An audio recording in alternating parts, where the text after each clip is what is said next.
बिस्मिल्लाहिर्रहमानिर्रहीम। अस्सलामुअलैकुम। मैं हूँ शेख वकास। आपको यहाँ पे एक बड़ी न्यूज़ देता चलूँ एहसास कफ़ालत वालों के हवाले से। वो माएँ बहनें जिनको हर महीने 14,000 रुपये आ रहा था, उनके लिए बहुत बड़ी न्यूज़ है।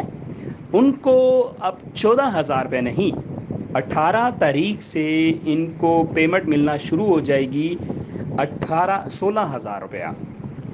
अब किस चीज़ का 16,000 रुपया? 14,000 रुपया वो जो हर महीने जो हर 6 महीने के बाद मिलता है। 2,000 रुपया फ्यूल सब्सिडी की सूरत में आपको मिलेगा। ठीक है। अभी हुकूमत पाकिस्तान ने ऐलान तो यही किया है कि वो साथ ही मिल जाएगा। ठीक है। और जिन लोगों ने अप्लाई किया हुआ है उनको नेक्स्ट मंथ से मिलना शुरू होगा। और जिन्होंने अप्लाई नहीं किया हुआ, जो मतलब ऑलरेडी एहसास कफालत का हिस्सा है, तो उनको 18 तारीख से उनके जो 14,000 रुपये हर 6 महीने के बाद आता है, उसके साथ उनको 2,000 रुपये मिलना शुरू हो जाएगा। ये थी आज की सबसे बड़ी खबर।